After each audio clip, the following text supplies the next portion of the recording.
pasaje y sin duda, digamos, sabemos quién está escribiendo acá la carta es el apóstol Juan.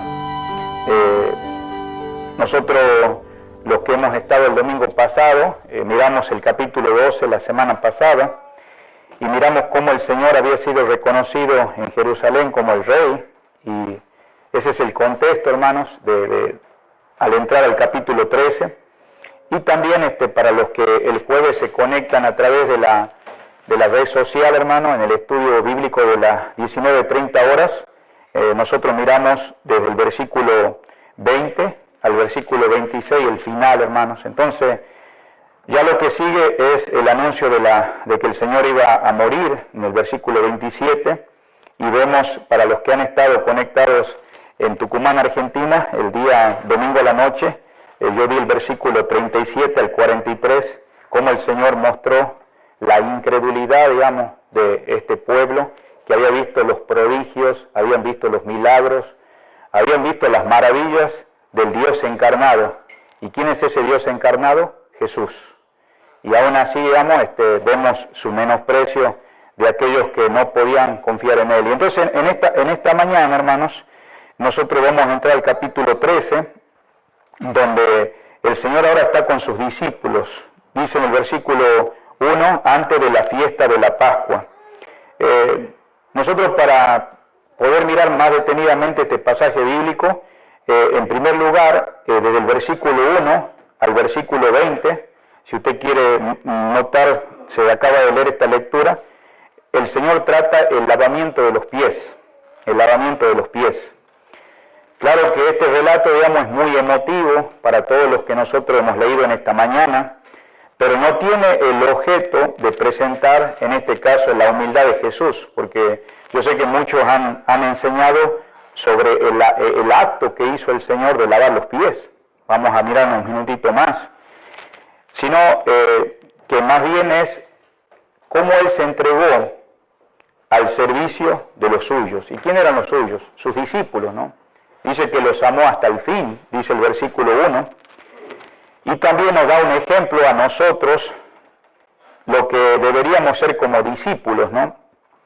Porque entendemos que el Señor salía a predicar la palabra de Dios, pero Él quería restaurar espiritualmente a los hermanos, en este caso a los discípulos.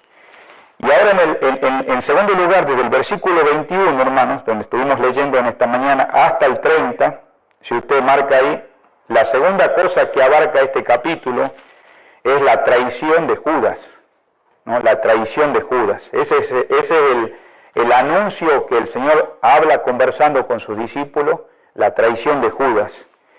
Y claro, inmediatamente cuando Judas hace esta traición, después del lavamiento de los pies, vemos una lección ahí de la gracia y la humildad que el Señor tenía hacia sus discípulos. Entonces, en el versículo 18 al 20, mire lo que el Señor insinúa ahí en el capítulo 13 que estamos, ¿no?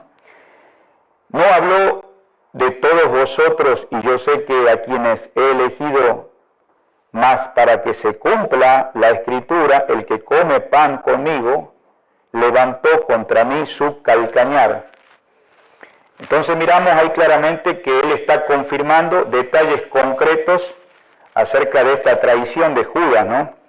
Y termina diciendo el versículo 19 también, desde ahora os lo digo y antes que suceda, para que cuando suceda, que dice, creáis que yo soy. Y sabemos que el Señor tiene que confirmar en medio de esta tensión, porque ponete a pensar, el Señor estaba celebrando la Pascua, y ahora va a enseñar la cena del Señor, pero entre ese lapso, digamos, va a suceder lo que estamos mirando ahora, el lavamiento de los pies, y a la vez escuchar de que alguien va a levantar su calcañar. Claro, el calcañar significa el talón del pie, ¿no? Y que va a estar en contra del Señor Jesucristo. Y tiene que aclarar que no todos los discípulos están limpios. ¿Cuántos eran los discípulos? 12.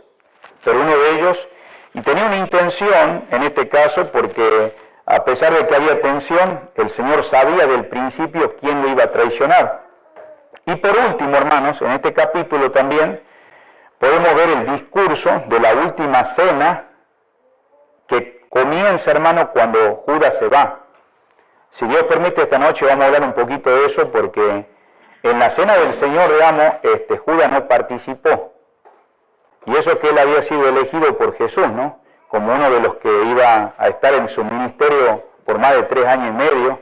Y entonces podemos ver que él salió antes de que empezara a enseñar y a mostrar lo que era la cena del Señor a sus discípulos. Entonces, en estas enseñanzas, para los discípulos se va a entender mucho que Jesús quería que ellos se gozaran de las promesas y de las revelaciones que se hacen mención de él.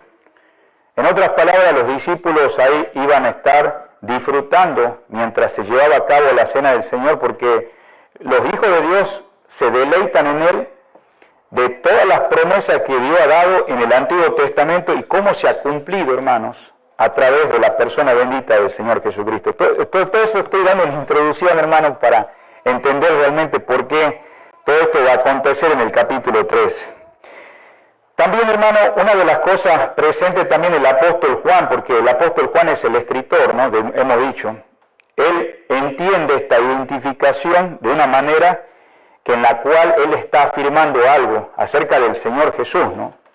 Y es que es capaz, en este caso, porque el Señor agarra algo, dice un lebrillo, una toalla, lo vamos a ver en un minutito más, y él muestra algo ahí, y es el amor a los hermanos. ¿Y de parte de quién? Del Señor como ejemplo. Y él seguramente después de escribir todo este capítulo 3, hermanos, todo este capítulo 13, hermanas, él podía haberse preguntado si había nacido de nuevo. Porque el que no ama, hermanos, no está en la luz de Cristo. Primera de Juan, capítulo 2. Primera de Juan, capítulo 2. Versículo 9. La palabra de Dios dice así: el que dice que está en luz y aborrece a su hermano, está todavía en tinieblas. El mismo apóstol Juan, en el capítulo 3 también del mismo libro, entonces él dice en el versículo 14, nosotros sabemos que hemos pasado de muerte a vida, en que amamos a los hermanos, y el que no ama a su hermano permanece en muerte. Entonces, después de que el apóstol Juan entiende esta identificación con el Señor y el ejemplo que él da en este capítulo, él es capaz de verse a sí mismo y ver si realmente ama a los hermanos y preguntarse, como acabamos de leer en estos versículos de Primera de Juan, si realmente ha nacido ¿qué? De nuevo. Porque el que no ama, entonces vemos que no está en luz. Entonces, volviendo al capítulo 13 de San Juan, donde se leyó, hermanos, desde el versículo 1 al 20, vamos a ver en esta mañana la restauración. ¿La restauración de quién? De los discípulos. Y también vamos a recalcar el amor que el Señor tuvo hacia ellos hasta el fin. ¿De qué manera lo vamos a ver? Desde el versículo 1 al 11 vamos a ver el lavamiento de los pies. Y desde el versículo 12 al 20, el alcance y el impacto que el Señor da a esos que están experimentando, ¿no? El testimonio del Señor. Ahora, en el versículo 1 dice, antes de la fiesta que dice de la Pascua. ¿Se acuerda que el Señor, digamos, Él no había venido a abrogar la ley, sino que Él venía a cumplir la ley ceremonial? ¿Cuáles eran las leyes ceremoniales? Ya hablamos en estos últimos tiempos. Tenemos la fiesta de tabernáculo, la fiesta de la Pascua, tenemos la fiesta de Pentecostés. Pero acá menciona en el versículo 1, antes de la fiesta que dice de la Pascua.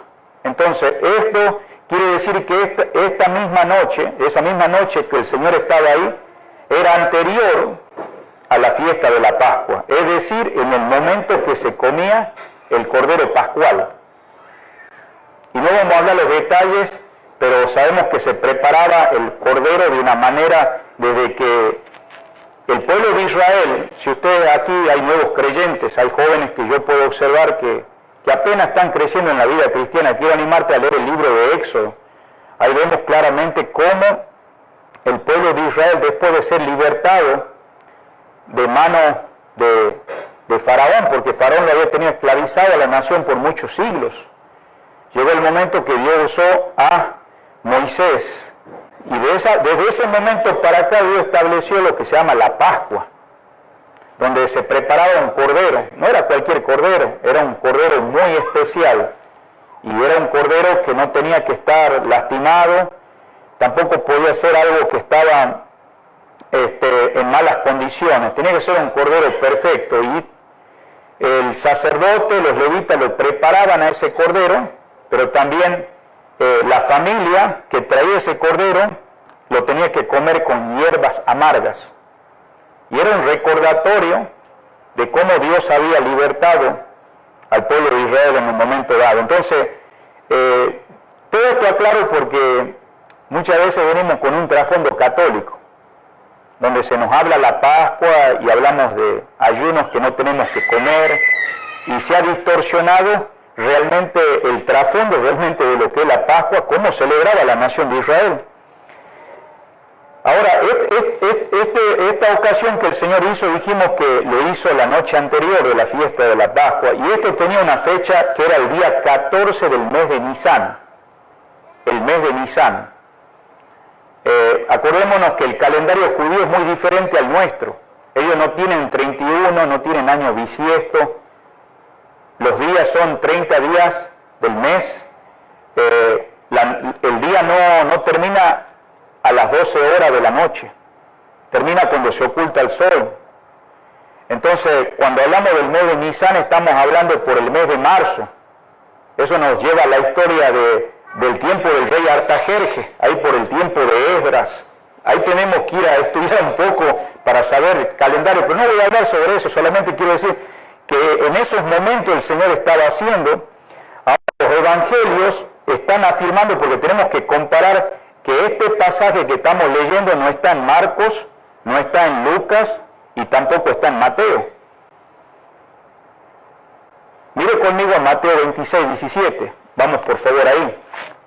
Mateo capítulo 26, versículo 17.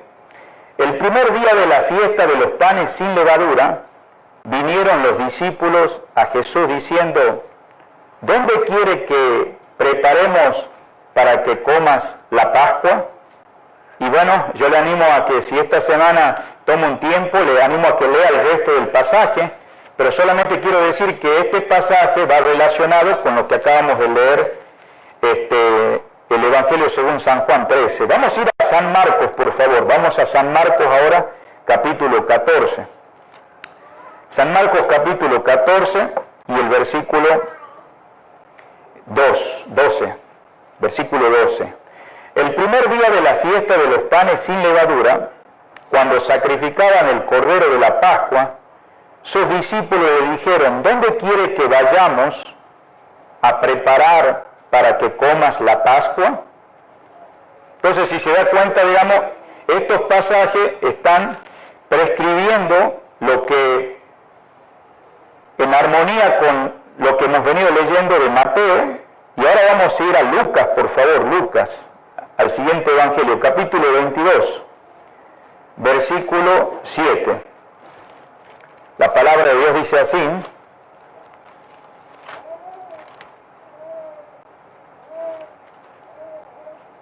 llegó el día de los panes sin levadura, en el cual era necesario sacrificar el cordero de la Pascua. Entonces vemos acá que Jesús murió al día siguiente de todas estas cosas, de estos acontecimientos, digamos, que estamos mirando en esta mañana. Pero este acontecimiento fue una noche antes de la Pascua. Entonces, en otras palabras, queremos llegar a la conclusión cuando el apóstol Juan está diciendo en San Juan 13:1, antes de la fiesta de la Pascua, queremos llegar nosotros a la conclusión que necesariamente tenemos que considerar, hermano, que se trata de la cena pascual, ¿no? Acordémonos que se menciona también los panes sin levadura. Esta era otra fiesta ceremonial que era muy cercana a la de la Pascua. Pero entonces vemos en los pasajes que acabamos de leer, Mateo 26, 17, Marcos 14, 12 y Lucas 22, 11, y podemos ver otros versículos más ahí. Es bien preciso que esta cena que estamos nosotros mirando en esta mañana fue el día anterior al sábado. Acordémonos que el sábado era el día de reposo. Y ese día de reposo entonces no había nada de trabajo que hacían, sino que se dedicaban exclusivamente a lo espiritual en aquellos días. Entonces en Marcos 15, 42 vemos acá el día de la preparación. Ahí donde nosotros estábamos cerca en estos momentos cuando leímos 14 de San Marcos. Mire conmigo a Marcos capítulo 15. Marcos capítulo 15. Versículo 42. Cuando llegó la noche, porque era la preparación, es decir, la víspera del día de ¿qué? De reposo. Entonces el día de reposo es el día sábado.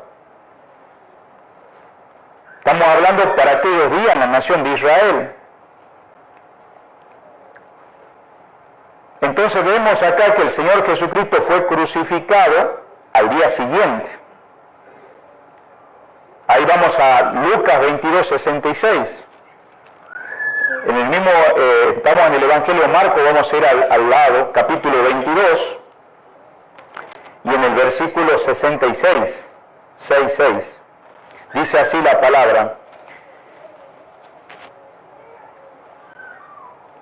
cuando era de día, se juntaron los ancianos del pueblo, los principales sacerdotes y los escribas, y le trajeron al concilio. Acuérdense que ahí donde el Señor estaba siendo escarnecido, cuestionado, y en el capítulo 23, por favor, del mismo Evangelio según San Lucas, versículo 33, dice la palabra de Dios: y cuando llegaron al lugar llamado de la Calavera, le crucificaron allí, y a los malhechores, uno era a la derecha y el otro a la izquierda. Entonces el día de la muerte del Señor Jesucristo fue un viernes, el día anterior al sábado, y por eso aclaré un poquito que no son horarios como nosotros manejamos de 24 horas, sino que el día comenzaba desde que la noche se oscurecía, un nuevo día, hasta que se ocultaba el sol del siguiente día.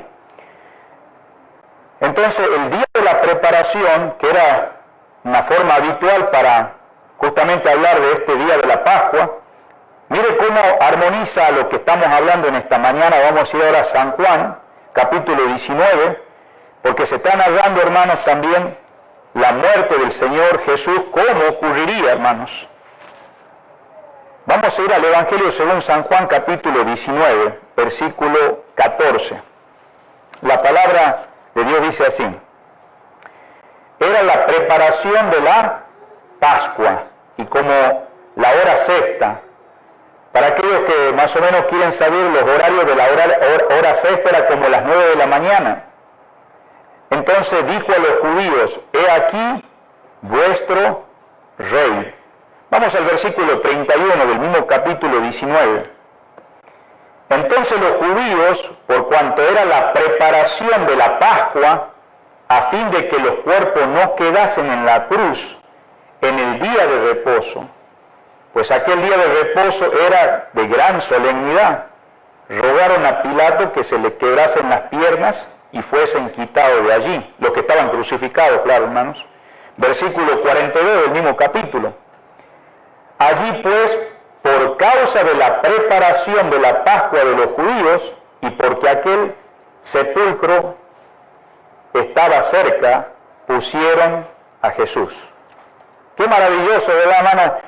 Es como entender, digamos, lo que están diciendo los tres evangelios, y ir a Juan y ver un rompecabezas unido en armonía, que la palabra de Dios no se contradice, hermanos. Entonces, en el capítulo 13, volviendo hermanos, vemos acá, antes de la fiesta de la Pascua, sabiendo Jesús. Entonces, una de las cosas, hermano, interesante acá es que el Señor sabía todas estas cosas. Dice acá, sabiendo Jesús que su hora había venido para que pasase de este mundo al Padre. No sé si ustedes, hermanos, han prestado atención el domingo a la noche, y los que han estado el jueves, ¿se acuerdan? Los griegos andaban buscando a Jesús. Dijeron, queremos ver a Jesús. Y entonces el Señor escuchó de Felipe y escuchó de Andrés que venían a buscar a estos hombres que eran griegos, gentiles, así como nosotros, ¿no? Queremos ver a Jesús. Y el Señor expresa una palabra, ha llegado la hora. Muchas veces cuando nosotros leemos este término, el Señor tiene un sentido, digamos, y esa palabra, podemos ver un ejemplo acá en Lucas 9:31. Vamos, por favor, a Lucas 9:31, hermanos. Dice la palabra de Dios en Lucas 9:31. Quienes aparecieron rodeados de gloria y hablaban de su partida, que iba Jesús a cumplir en Jerusalén. Acordémonos quién estaba relatando este pasaje, es el doctor Lucas. Esto fue en la transfiguración. O sea que el Señor quería dar a entender a ellos, en el versículo 31, que quién era Él. Él es Dios. Por eso dice el versículo después que fue rodeado de gloria. Hablaban, ¿qué dice? De su partida. ¿De qué partida? O sea, el Señor un día iba a regresar de donde vino. ¿De dónde vino el Señor? Pues Él vino de dejar la gloria, de dejar la alabanza, la honra y la gloria que Él tenía para ser como uno de nosotros, ser ese Dios hombre. Volvemos de vuelta al capítulo 3, hermanos. Entonces, cuando el Señor está usando a Juan, porque Él es el que está relatando el versículo, dice, Jesús, su hora ya había, que dice, llegado. Entonces estaba diciendo, bueno, ya ha llegado el momento, digamos. O sea, el apóstol Juan estuvo presente, por eso le está diciendo esto. Él estaba diciendo, esta hora se considera no tanto la angustia. Si usted se recuerda, hermanos, y yo quiero que usted esté prestando atención a lo que estoy diciendo, los griegos habían escuchado, digamos, que la hora había llegado. Y el Señor estaba aclarando que pronto se iba a cumplir algo muy, pero muy importante. ¿Y sabe lo que se iba a cumplir? Que el Señor lo que vino a hacer, se iba a cumplir de morir en la cruz del Calvario. Fue sepultado y resucitar al tercer día. Y aquella barrera, aquel muro, aquella pared que separaba gentiles y judíos, el Señor iba a hacer la reconciliación. Primero con Dios, por supuesto, todo ser humano, y después entre aquellos que creyeran. Pero acá, en este versículo que estamos estudiando, hablando en esta mañana, no se está refiriendo a eso, pero vamos a mencionar algo de eso. Porque esta palabra dice, esta hora se considera no tanto de la angustia, no se considera el sufrimiento. El Señor, cuando escucha el apóstol Juan para escribir eso, puede entender que el Señor no se está refiriendo al sufrimiento y la muerte, sino se está refiriendo a la victoria que pronto se iba a venir. Es más, hermano, ¿cuántos hombres el Señor había elegido para que estén cerca de Él? ¿Cuántos hombres fueron? 12 hombres, 12 discípulos. Muchos de esos hombres tenían defectos, muchos de esos hombres, hermanos, tenían falta de fe. Ustedes, a medida que han venido este año o en años anteriores, a través de otros hermanos y a través de su servidor, se ha visto la falta de fe de estos hombres. A veces cuando iban al barco, a veces cuando andaban pescando, a veces cuando perdían la esperanza de no darle de comer a la multitud, a veces de ver gente que estaba endemoniada y ellos no podían hacer nada. Aún así estos hombres tenían defectos, tenían falta de fe, eran a veces difíciles de comprender las cosas de Dios. Uno cuando mira a estos hombres, cualquiera diría, ellos lo saben todo, pero también tenían defectos de no comprender todas las cosas de Dios. Incluso entre ellos algunos tenían un carácter también sectario, rencoroso. ¿Se acuerda de Juan el que escribe? Él tenía un menosprecio de los samaritanos. Él les mencionó en un pasaje, dice, ojalá Dios, si podemos mandar fuego del cielo para que lo queme a todos ellos. Entonces, es interesante que estos hombres, hermanos, tenían defectos, pero a pesar de esto, hermanos, él eligió esto desde el principio. No los eligió nomás cuando él oró toda la noche. Él ya los eligió antes de la fundación del mundo. Los amó de una manera entrañable con el amor. Si usted mira el capítulo 13, él termina diciendo la palabra, los amó, ¿qué dice? Hasta el fin. O sea, los amó con un entrañable amor, con un amor, digamos, que no es lógico, que podríamos nosotros pensar es algo ilógico. Pero quiero decirte algo en esta mañana. Dios ama incondicionalmente. Y que en este caso es capaz de amar a sus enemigos. ¿Usted cree que Jesús no amó a Judas? ¿Usted cree que Jesús no amó a los fariseos? ¿Usted cree que Jesús no amó, digamos, a los escribas? ¿Usted cree que Jesús no amó a Pilato? Bueno, Él amó a sus enemigos y dio la vida, en este caso nuestro Padre Celestial, de su propio Hijo, quienes eran rebeldes y eran hijos de ira. Si usted va conmigo a San Juan, el mismo escritor, en el capítulo 3, dice la palabra del Señor, en San Juan, capítulo 3, y dice las Escrituras acá, versículo 36, el que cree en el Hijo tiene la vida eterna, pero el que rehúsa creer en el Hijo no verá la vida, sino que la ira de Dios está sobre él. Jesús ya sabía que había llegado la hora, como estamos mirando en el versículo 1, después de todo esto de la preparación de la Pascua, dice, llegó la hora. Había llegado la hora para regresar al lugar donde él procedía. ¿Y de dónde procedía él? Del cielo. Quiero decirte algo, amigo, el amor de Cristo tiene expresión. Hermano querido, hermana, si todavía no conoces a Jesús de una manera profunda, Él tiene una preocupación, siente por aquellos que iba a dejar. ¿Y quiénes iba a dejar? A sus discípulos. Lo iba a dejar sin su compañía personal. Cuando Él está diciendo la hora ha llegado, no está hablando del sufrimiento, está hablando de la victoria, pero está expresando el amor que Él tiene a aquellos que iba a dejar. Por ese amor, Él va a pedir al Padre que envíe al Espíritu Santo. Por eso Él dijo, es necesario que yo me vaya de Jesús para que viniera, ¿qué? El Espíritu Santo. Y les promete que el Espíritu Santo se va a quedar con ellos. Y se va a quedar con ellos y no va a estar solo. Y que el Espíritu Santo va a sustituir la compañía que en este caso ellos habían tenido por más de 3 años. Y durante ese ministerio. Qué maravilloso, hermano, ¿no?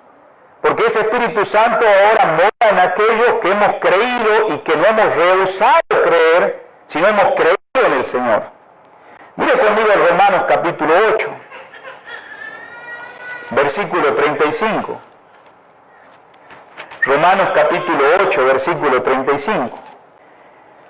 La pregunta que el apóstol Pablo le dice a los hermanos de Roma, dice, ¿quién nos separará del amor de Cristo? Otra pregunta dice, ¿tribulación o angustia o persecución o hambre o desnudez o peligro o espada? Son preguntas que está haciendo Pablo a los hermanos de Roma y que nosotros somos beneficiados también acerca de este amor que el Señor le estaba diciendo, la hora ha llegado. Ya no van a estar conmigo como yo he estado por 3 años y medio. Los he amado hasta el fin. Pero hay una esperanza que Pablo les recuerda a los hermanos de Roma. Y en el versículo 36 35 hasta el 39 nos habla claramente que nada nos puede separar del amor del Señor. Versículo 37, 36, 38 dice, por lo cual estoy seguro, el 38, que ni la muerte, ni la vida, ni los ángeles, ni los principados, ni potestades, ni lo presente, ni lo porvenir. Versículo 39, ni lo alto, ni lo profundo, ni ninguna otra cosa creada nos podrá separar del amor de Dios, que es en Cristo Jesús, Señor nuestro. Entonces, acuérdense que esta es una conversación que él está teniendo con sus discípulos. No le está hablando a los que no han creído. Los que no han creído, él también los amó, pero le han rechazado. Querido amigo, Dios tiene un calendario divino. Dios es soberano y Él cumple su palabra. Cumple el Padre su palabra, hermanos. ¿Se acuerda cuando el Señor Jesucristo entró a una boda que había sido invitado y faltó el vino? Y en esos momentos, en esa boda, su madre se dirigió a su propio hijo, no su madre que en este caso vivía antes de que él naciera, no, porque su madre era temporal, mientras nació como un Dios hombre. Pero Jesucristo, Él es antes de María, es antes de Abraham, antes de Isaac, antes de Jacob. Él estuvo en el principio de la creación.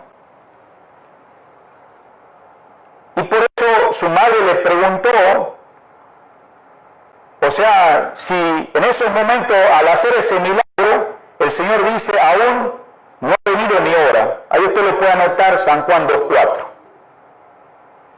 En San Juan 7:30 le vuelve a pasar otra situación el Señor. Los discípulos le abandonan. Y Él dice en San Juan 7:30, aún no había llegado su hora. En San Juan capítulo 8, versículo 20, vuelve a decir, aún no había llegado su hora. En San Juan capítulo 12, versículo 23, le tiene que decir a los griegos, ha llegado la hora. Ahora sí ha llegado la hora. Y en el capítulo 13, versículo 1, que estamos en esta mañana, dice, sabiendo Jesús que su hora, ¿qué dice? Había llegado. El Señor, queridos hermanos, Él oró por los creyentes. Él hizo una oración en San Juan 17:1 y dice, Padre, la hora ha llegado. Tal vez alguien en esta mañana dice, ¿a cuál hora se está refiriendo? A la hora divina. Era la hora cuando Cristo sería glorificado, cuando Cristo muriera, cuando Cristo resucitara, cuando Cristo ascendiera. Desde el punto de vista humano nosotros miramos el sufrimiento, hermanos, pero desde el punto de vista divino de Dios significa la gloria, hermanos. Pronto, hermanos, Él dejaría el mundo y volvería ¿a dónde? Al Padre. Mire San Juan 17:4. Yo he glorificado en la tierra, he acabado la obra que me diste que hiciese. Y en el versículo 11 del mismo capítulo, y ya no estoy en el mundo, mas estos están en el mundo, hablando de los discípulos, y yo veo a ti, Padre Santo, a los que me has dado, guardados en tu nombre, para que sean uno, así como nosotros, hermanos. Entonces, hermanos, vemos acá como ese Hijo amado que está en el mundo y los amó hasta el fin, estaba al borde ya de sus últimos padecimientos, estaba pasando situaciones de una perspectiva de esos momentos muy difíciles, pero él estaba lejos de olvidarse de esos 12 hombres y de aquellos que los amó hasta el fin. Cuando dice acá que amó a los suyos, quiere decir a aquellos que habían permanecido luchando en el mundo. Quiere decir que salieron para ir del mundo y en un día van a estar con el Padre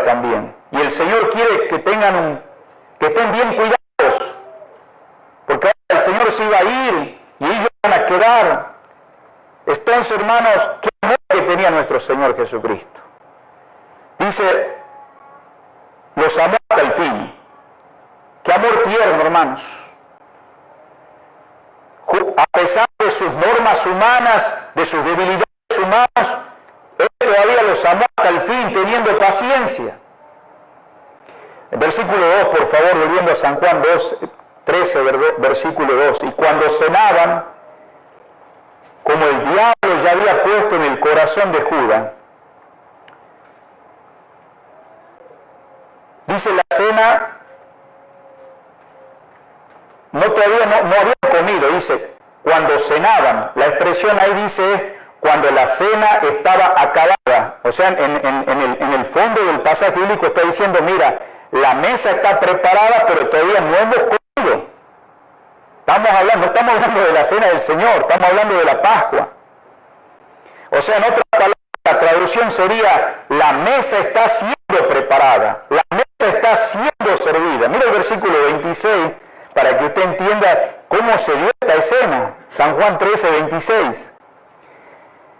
Respondió Jesús, a quien yo di el pan aquel que es mojado, y mojando el pan lo dio a Judas Iscariote, hijo de Simón.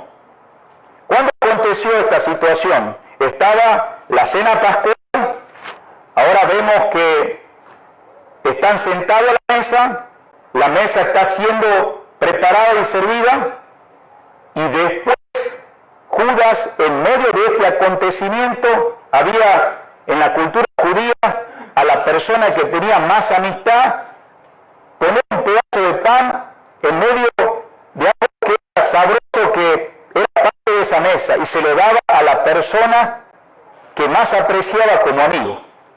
¿Y sabe quién se lo dio? A Judas.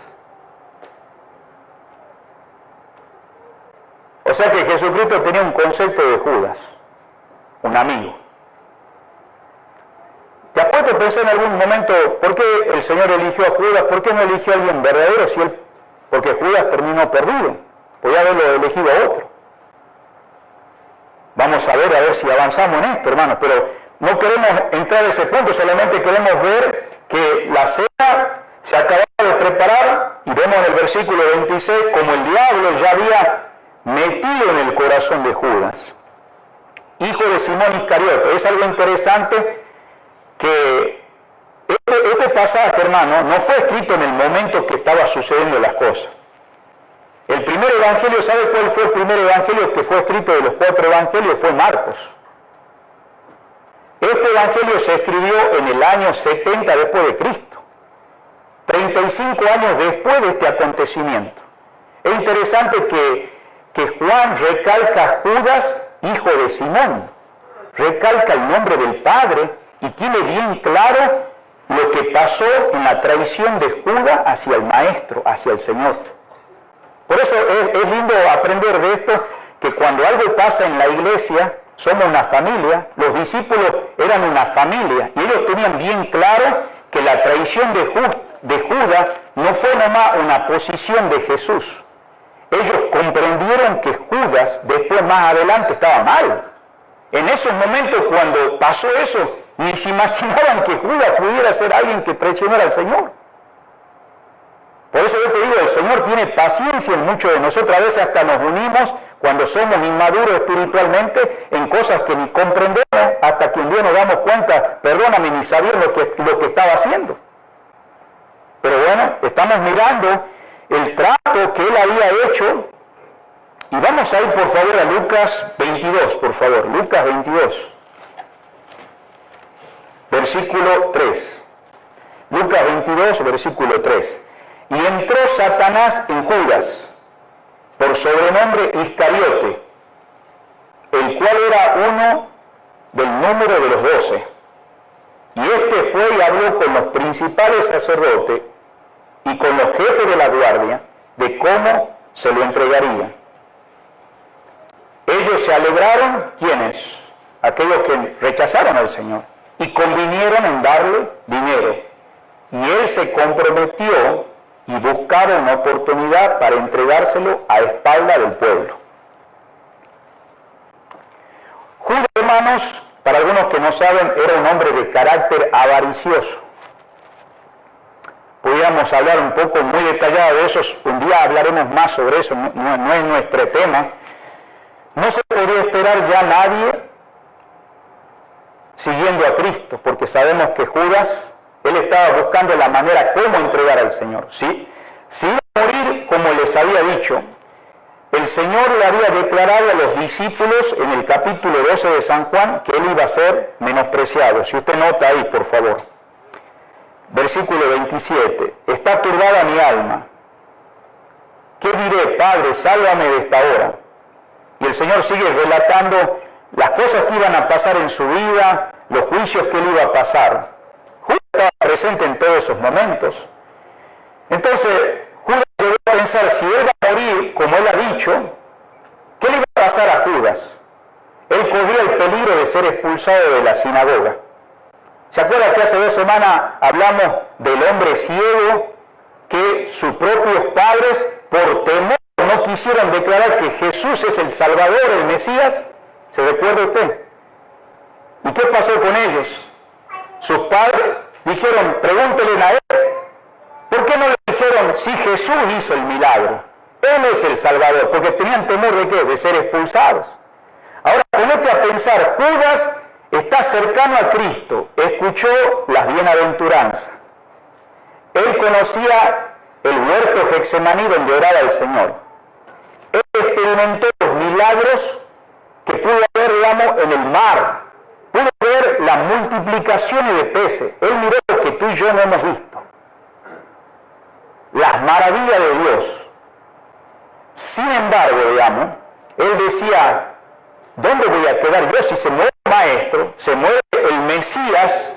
Yo voy a ser hasta expulsado de la sinagoga. Y mira, ¿a quién fue a buscar? A los que estaban en el Sanedrín, los que estaban a favor de eliminar a Jesús. Es lo que estamos mirando.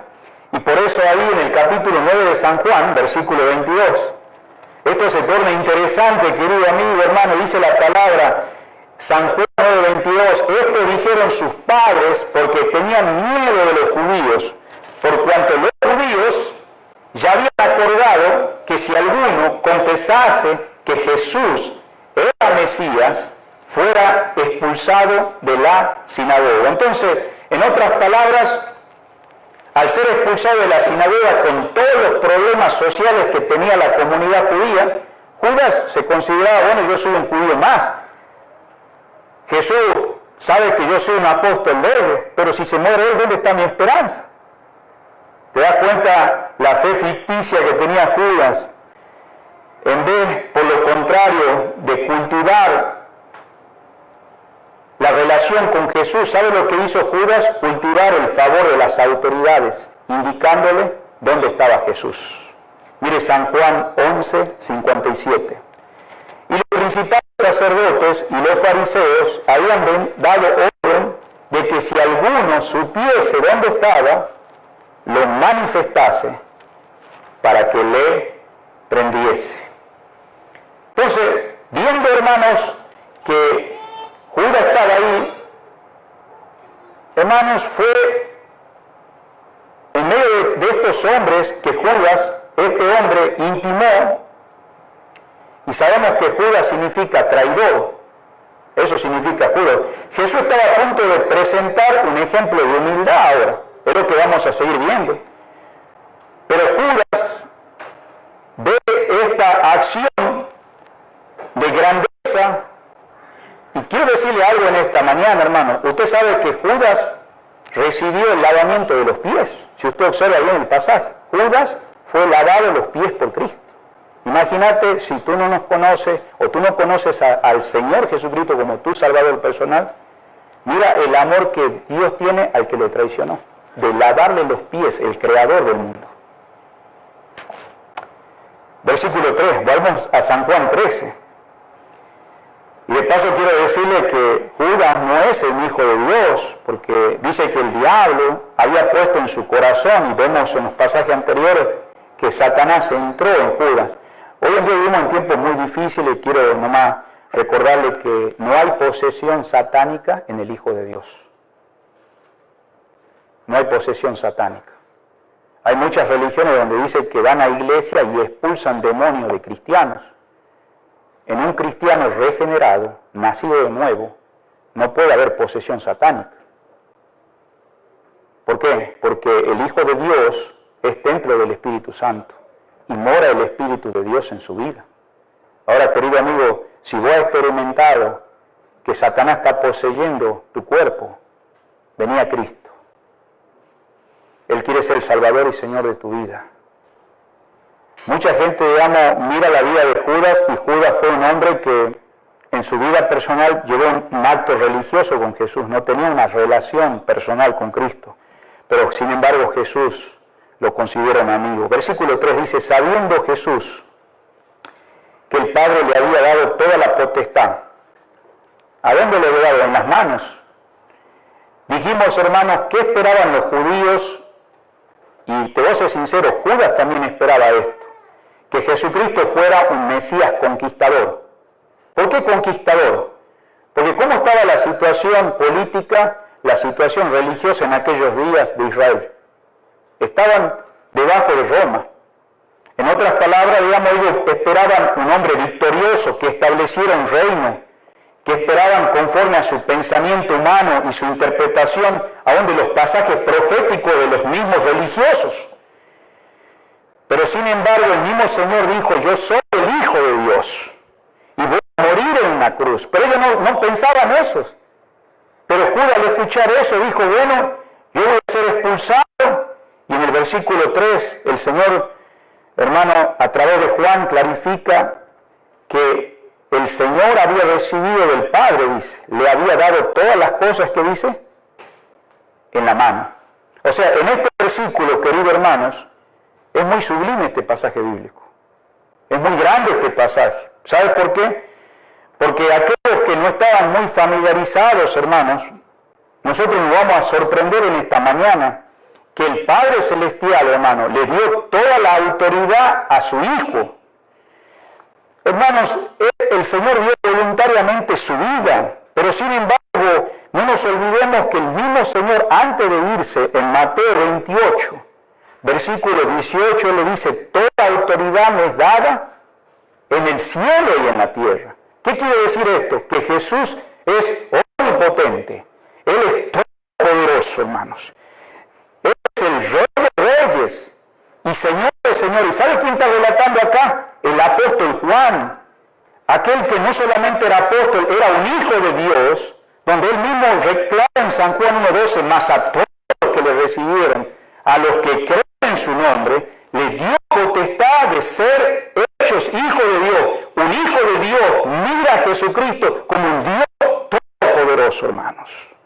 Él es el Rey de Reyes, Señor de Señores. Él tiene la potencia, Él tiene la soberanía, Él ocupa la posición sobrenatural, hermanos. Jesucristo, hermano, Él anticipó su salvación. Y cuando Él vino a este mundo a hacerse ese Dios hombre, lo hizo voluntariamente. Mire conmigo a Filipenses 2:6. Esto era algo que Pablo les recordaba a los hermanos de Filipo. Justamente, hermanos, porque la presión de aquellos días era muy difícil y hoy en día también hay presión social, hay presión política. Sin embargo, no nos debemos olvidar que el Señor, hermanos, es todopoderoso. Filipenses 2:6, por favor. El cual, en siendo forma de Dios, no estimó ser igual a Dios como cosa a que aferrarse. O sea que Dios es Dios y es 100% humano también. Porque usted ve al principio cuando Él dice, ha llegado la hora. Él tenía sentimientos. Él sabía que iba a dejar a esos hombres y que ya no iba a estar físicamente. Dice que los amó hasta el fin. No solamente amó a aquellos que estaban con ellos, pero también amó a aquellos que lo rechazaron. Y que sin embargo, digamos, aquel que tiene vida tiene oportunidad. La cruz, hermano, era el punto de partida para esta exaltación suprema. Por eso los padecimientos, hermano, de la muerte del Señor fue recibido, hermano. Mire conmigo Hebreos 2:9. Mire Hebreos capítulo 2, versículo 9. Dice la palabra de Dios así. Pero vemos a aquel que fue hecho un poco menor que los ángeles, a Jesús coronado de gloria y de honra, a causa del padecimiento de la muerte, para que por la gracia de Dios gustase la muerte, que dice, por todos. Querido amigo, nosotros merecemos condenación y por nuestra condición de pecaminosidad merecemos la condenación eterna. Pero gracias a Dios que alguien gustó la muerte por ti y por mí, para que tú tuvieras el privilegio, si eres un hijo de Dios y has reconocido que Él es el Salvador del mundo, Él es el Señor, Él es grande. Por eso en el versículo 4, volvamos a San Juan 13, pudiera seguir hablando más sobre este pasaje tan maravilloso del 3, que todo está más del Hijo y que ha salido de Dios. El Señor Jesucristo tiene la esencia de Dios, es la naturaleza de Dios, dice, y a Dios iba, versículo 4, se levantó de la cena, se quitó su ropa. Cuando el atuendo de los judíos en aquellos días no es la ropa que nosotros usamos, no podemos imaginarnos que el Señor Jesucristo usara pantalones, no podemos pensar que el Señor Jesucristo usara el atuendo que nosotros usamos, pero la ropa, digamos, que en aquellos días usaban túnicas, estorbaba para aquel que pudiera hacer lo que va a hacer ahora. No significa que el Señor se desnudó, significa que Él sacó algo que le estorbaba para hacer este acto de lavar. ¿Y qué va a pasar acá? Los discípulos, en la escena, en esos momentos, póngase a pensar por un momento, ya habían ocupado su lugar en torno a la mesa. Esa mesa era en la forma de U. Ya todos estaban ahí, ya sentados. Miraron ya todo preparado. La comida estaba servida. Se estaba a punto de comenzar esa cena pascual. Pero ninguno se ofreció para presentarse a ser un sirviente. Qué maravilloso, ¿verdad, hermanos? ¿Cuántas veces yo he leído este pasaje y me da vergüenza que no sabía la profundidad de esto, hermanos? Y nosotros ponemos que estas personas habían sido perfectas. ¿Y cuánto tenemos que aprender? Que a veces nosotros seguimos a Dios y no servimos como deberíamos servir. En aquellos días, hermanos, la jarra estaba cerca a la puerta.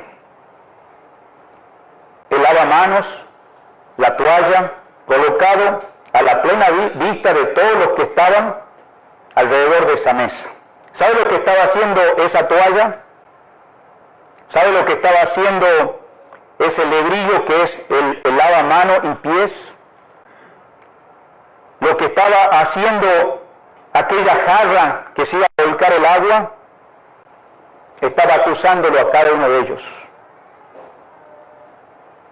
Estos utensilios constituían, hermano, una silenciosa acusación para estos discípulos, hermanos, en contra de estos hombres.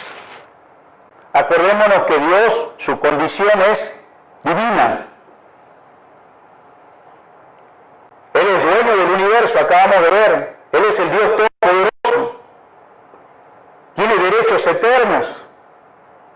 Tiene el derecho de ser adorado. Tiene el derecho de ser servido. Tiene el derecho de ser glorificados por todos. Pero nadie, hermanos, ¿se acuerda cuántas discusiones había habido en el pasado? ¿Quién iba a ser el mayor? Y el Señor había explicado que no deberían ser como los reyes de este mundo. Sin embargo, en aquella noche, todo el universo, ¿no?, que lo había adorado en esos momentos, él se puso en la posición de un esclavo. En aquellos días se acostumbraba a tener esclavos, o si no, el hijo adolescente de la casa, que era alrededor de unos 11 años a 15 años, se despojaba de cierta parte de su prenda y se ceñía la toalla en la cintura, y como en aquellos días la gente caminaba a largas distancias, sus pies estaban sucios por la tierra. ¿Se acuerda que el Señor dice en su palabra que Él se despojó siendo Dios? No queremos destacar nomás la humildad de Cristo. Ya el Señor, el hecho de nacer en un pesebre, en un establo, haber hecho un plan antes de que el mundo se creara, Él siempre fue humilde. Juan utiliza acá, hermano, en el versículo 3, no sé si usted nota, un término neutral, plural. En el versículo que estamos mirando, sabiendo Jesús, versículo 4, se levantó de la cena y se quitó, ¿qué dice? Su manto. O sea, se refiere que se sacó esos vestidos que en algún momento de su vida iba a ser repartido. Acuérdense que Cristo es el Cordero. Él cumplió aquella ley que por siglos el pueblo de Israel celebraba año tras año, traer ese Cordero representando la venida de un Cordero que llega a ser para siempre. Y Jesucristo fue reconocido por Juan el Bautista, el Cordero que quita el pecado del mundo. Mire conmigo a San Juan 19, 23, ahí en el mismo Evangelio. Versículo 23. Cuando los soldados hubieron crucificado a Jesús, tomaron sus vestidos e hicieron 4 partes, una para cada soldado. Tomaron también su túnica, la cual era sin costura, de un solo tejido, de arriba abajo. Acordémonos que el Señor estaba anticipando en esta Pascua lo que iba a pasar con su vida. Él se despojó para mostrar una lección a estos discípulos, pero a la vez esto refleja que un día no iba a pasar muchas horas que él iba a ser, antes de ser crucificado, despojado, repartido entre los soldados, ¿qué? Aquellos vestidos. Y en el mismo versículo 4 dice que tomó la toalla. Eso es lo que hacían los siervos, los esclavos en aquellos días. Tomar la toalla, dice, y se la ciñó. El esclavo no solo llevaba en la mano los pies sucios de los invitados, sino que los secaba. Eso es lo que hacía el esclavo. El Señor brotó la toalla no solamente como un servicio lo voy a hacer porque el esclavo lo hace. Él pudo limpiar con delicadeza, con ternura los pies, no solamente de los que amó hasta el fin, sino de aquellos que los menospreciaron, y uno de ellos fue Judas.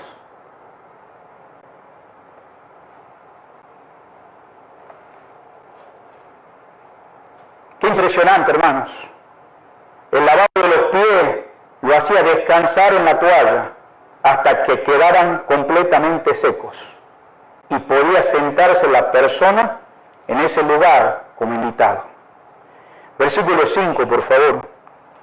Luego puso agua en un lebrillo y comenzó a lavar los pies. Esta palabra lebrillo es una palangana que se usaba en aquellos días.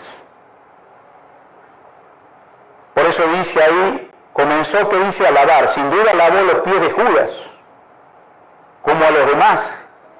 Generalmente se lavaba los pies, como dijimos, a los invitados antes de una comida, nada más para llegar a casa y estar de una manera que debería estar aquel invitado.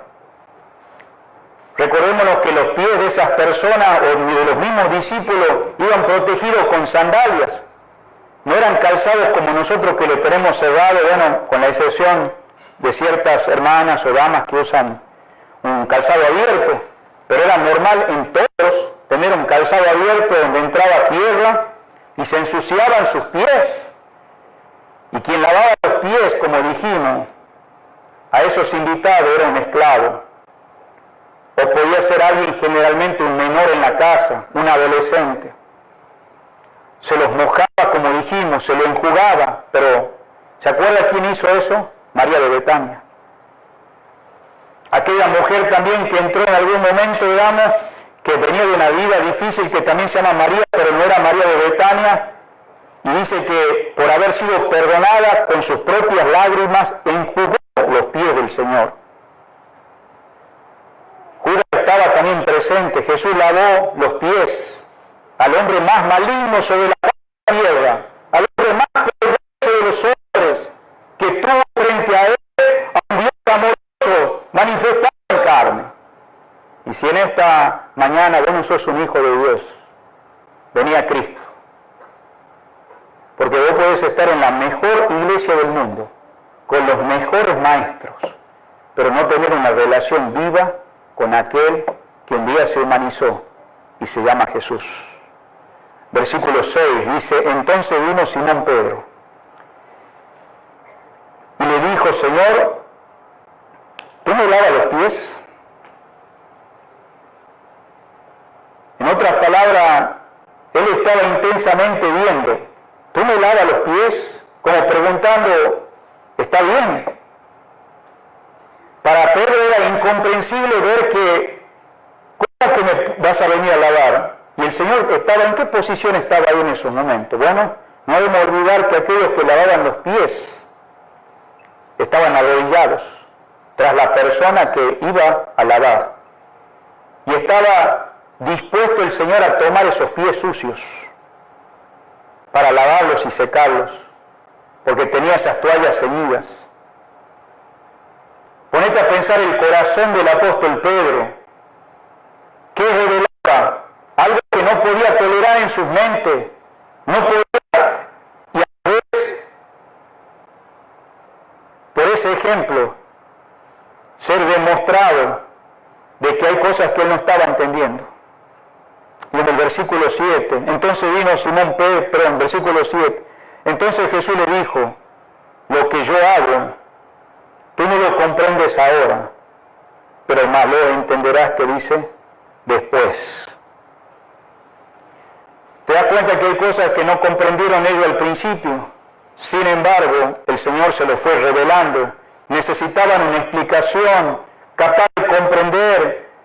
Dice, más lo entenderás, que dice después, significa luego. Tal vez en este momento hay cosas que no estás comprendiendo, pero tal vez son oscuras la palabra de Dios. Tal vez son oscuras aquellas obras que yo estoy haciendo. Pero sin embargo un día te va a consolar, porque vas a llegar a entender cuál era la razón. ¿Cuántos de nosotros tenemos años en la vida cristiana? O tal vez estás viniendo y apenas comenzaste la vida cristiana como un hijo de Dios, y hay cosas que no lo estás entendiendo. Sin embargo, el Señor, así como le pudo revelar a estos hombres sencillos, más adelante ellos comprendieron. Para finalizar, el versículo que tenemos seguido 8 ahí, Pedro dijo, no me lavarás los pies jamás. O sea, de una manera muy enfática, nunca jamás me vas a lavar los pies. Sería algo que no me cabe en la mente de querer someter de esta manera. Y es algo natural, porque dijimos que en ese momento no lo entendían. Pero el Señor tuvo que clarificar en el mismo versículo 8, si no te lavare, dice, no tendrás parte, que dice, conmigo. En otras palabras, el Señor estaba mostrándole a Pedro la importancia de someterse, porque el Señor ya estaba sometido a la voluntad del Padre. Y fue a su Señor, que en este caso ahora estaba sirviendo a ellos, que son los discípulos. Quisiera dejar esta nota de este hermano Andrew Murray.